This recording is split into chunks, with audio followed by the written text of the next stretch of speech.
Hi everybody, Dan Illman here with some exciting news. DRF Formulator, the gold standard in past performance information, is now free, exclusively on DRF Bets. Join DRF Bets with the promo code WINNING, get a $250 first deposit match bonus, a $10 free bet, and free Formulator already uploaded to your account. Access Formulator's premium features, including sortable trainer stats, race replays, personalized trip notes, and lots more. Free Formulator, exclusively on DRF Bets. Dan Illman, Mike Beer, concluding an action-packed Saturday at Gulfstream Park on Fountain of Youth Day with the Here Comes the Bride. Grade 3, three-year-old fillies and some very well-bred ones going 1 mile on the turf. $125,000 is the purse. We take a look at this field. It is a big and full field with one also eligible, the number 13 Dolce Zell. You can go a lot of different ways in this race, Mike. The number 8 Opalina just won a stakes race, the grade 3 Swedish Chant last time out, and appears to be in pretty good form. Yeah, she is in pretty good form. I liked the way that she won that Swedish Chant last time. She was really game. It felt like a step in the right direction. There's a lot of upside in this race, Dan, as you mentioned. A lot of really well-bred horses also. There's a lot going on in here. It's a big field. I'm expecting it to be pretty competitive.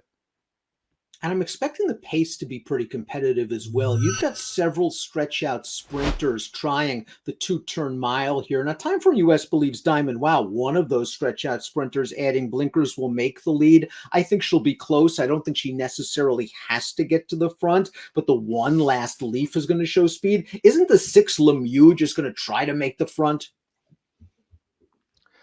I mean, it'll be interesting to see what they do with Lemieux. That horse had, plenty of speed on the main track. They switched her to turf last time, and she broke fine from that race, from the gate in that race, Dan, but they did not want to leave with her. They took her back purposely. I wonder if they'll do the same here. Distance a bit of a question for the number 1 Last Leaf. She is a stakes winner on turf against males. She won the Hollywood Beach last year going 5/8 as a 2-year-old. She was graded stakes placed, although no match for the winner in the Forward Gal on dirt last time out. But her 1-2 turn turf try, the wait a while, just kind of an even performance. Yeah, it didn't run great in that spot. It was a tougher race. Obviously, I know that she beat the boys in the Hollywood Beach, but that was going 5, and the wait a while was a tougher race. And she wasn't really all that competitive in there. She's got to improve by a lot to beat this field. One of the strong contenders in this race is making her seasonal debut. That's the 2 Mischievous Kiss. We'll take a look at her final start as a 2-year-old, where she went 3rd in the second at Aqueduct, going 1 mile and a 16th. She's by into Mischief. She's a half to grade 3 stakes winner, Kiss Moon, multiple stakes winner, Kiss Mine. She's bred for turf. She has a lot of upside. Yeah, she does. She ran okay in this race. She's very game here down the outside. She can't quite get to the leaders, but she tried really hard. I thought it was another step in the right direction. Her prior 2 turf efforts, I thought she ran well in both of those races. Dan, I think she's a contender in here. She would benefit from a fast pace. She earned a stakes win at Belmont 2 starts back. Diamond Wow is the number 3, and this horse just looks like she's ready to take a step forward. Second start of the form cycle, stretching out to an appropriate distance, adding blinkers. Let's watch her turf race 2 back. With Jessamine, a grade 2, and she broke from post 13. Mike Smith did a good job, didn't lose that much ground, basically 3 wide around both turns. Diamond Wow is going to make a strong run here to collar the leader, and is just going to get run down late. Nice performance. I thought she ran really, really well in here. And at the end of the day, Dan, I just think this is a really tough loss for her, a race where she might have been best. I thought she was just stuck wide the entire way around the track. Mike Smith couldn't really get her over. She still stayed on really gamey there and just got nailed by the last move in that race. Good performance. They came off the layoff last time on dirt. She chased and tired going 7. I'm expecting a much better effort here second off the bench.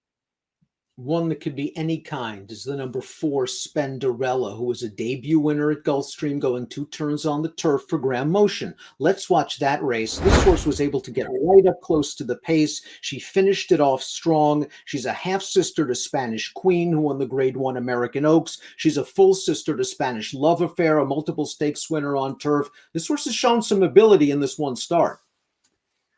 This was a really good performance, just given that 4 to 5 favorite, no chance to catch her through this stretch. She was strong from start to finish in here, Dan. Showed a lot of ability for a trainer at Graham Motion. He's great, but he doesn't win that with that many first-time starters routing on the turf. This horse was ready to go, and she ran.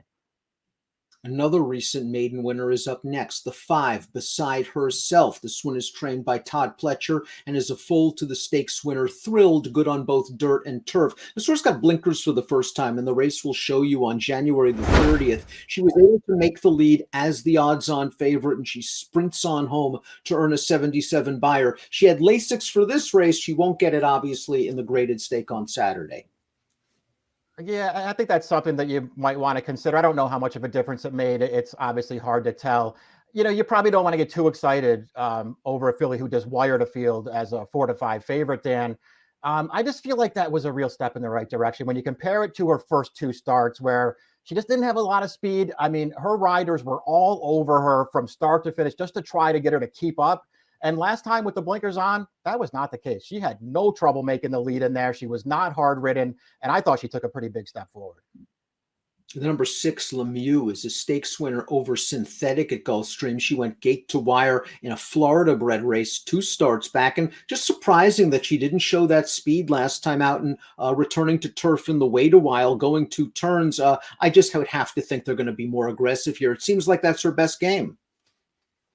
Yeah, I wouldn't be surprised if they did too. Like I said, when I watched that wait a while, it sort of seemed obvious that she broke fine and they decided that they were going to take a hold of her. They took her back off the pace, and the pace just wasn't that fast, Dan. It was a pretty even pace up front. She tried to rally at the end. She just really couldn't make a serious impact. I didn't think she ran poorly at all in her turf debut. Lots of things up against the 7, Dia del Sol. She has not run since mid-October. This is going to be her turf debut, but she beat several next out winners in her 2-turn debut, winning a maiden race at Parks last time out. I look at this pedigree. I wish there was more grass. I didn't see any turf either. A horse who's just going to have to be a lot better on turf than she is on dirt, and there's not really the pedigree to suggest that. Opalina finished 5th in the Jessamine behind Diamond Wow. She didn't run badly that day. She kind of broke poorly, ended up at the back of the pack, had to angle out about 5 wide turning for home, and finished with some interest. She got her graded win last time out in the Sweetest Chant. There was a really good pace going on in front of her in this race, and she settled in mid-pack under Luis Saez. Let's watch Opalina finish this race off. She swings to the outside in the stretch, and she's just going to eat up these pace setters. Good, solid game performance. Want to see her take a step forward now on a buyer scale. Yeah, we'll see if she can do that. She's been doing that sort of progressively throughout her races, so maybe she can do it again. She got a great trip in this race. That long shot to 5 there just went out on a really solid pace, stretched this field out. And Opalina just didn't have anyone near her as she was ahead of all the closers in there. I thought she ran fine to win. I also felt like she took advantage a little bit, and this is a tougher race. The number 9, How Do You Make Your Money, is a New York breds, only raced once on turf, won at Saratoga against fellow state breds. No surprise being that she's by Freud. She's a stakes winner on the synthetic at Presque Isle Downs. She ran second in the Glorious Song. The race will show you. This race is at Woodbine 2 starts back on October the 30th. She fell a little bit farther behind in the early portion of this race. She finishes up well to be second, and she's ahead of a couple of next out winners. Yeah, we'll see what she does here. This obviously isn't an easy spot for her to make her 3-year-old debut.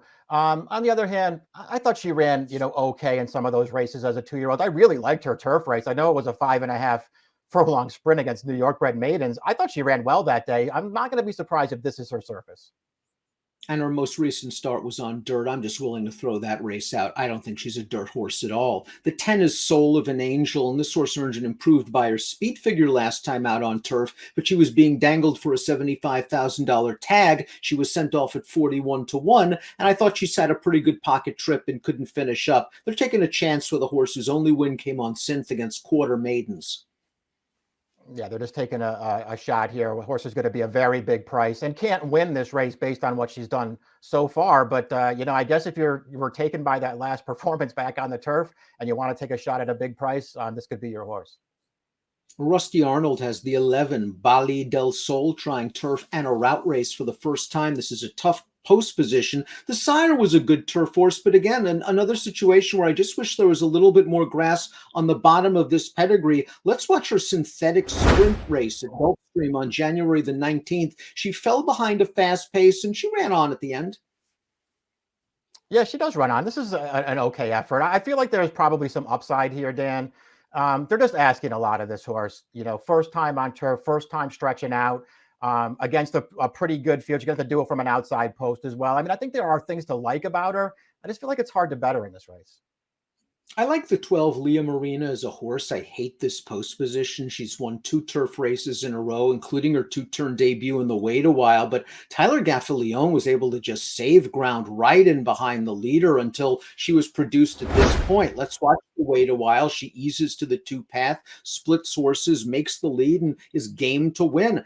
Just not sure she's going to get that inside 2-path trip from post 12. Yeah, that's what I thought too. I mean, she got a great trip in this race, and she's, very game to win. I like this performance from her. The outside post could obviously be a problem for her, but she's another one, Dan. Listen, I don't love her in here. She's got plenty of upside. She's already run well in all 3 of her turf starts. It's not that hard to make a case for this horse. Let's take a look at our top selections for the Herecomesthebride, the final race on the card at Gulfstream Park on Saturday. Mike, you and I agree in this race. We both like Diamond Wow. I like that she got the sprint prep last time out. It was a good lung opener for her first time back, chasing the pace. Yeah, that's what I thought. I'm happy to give her a chance here back on turf. I do feel like her 2 turf races last year were really good performances. I think this is her surface, Dan.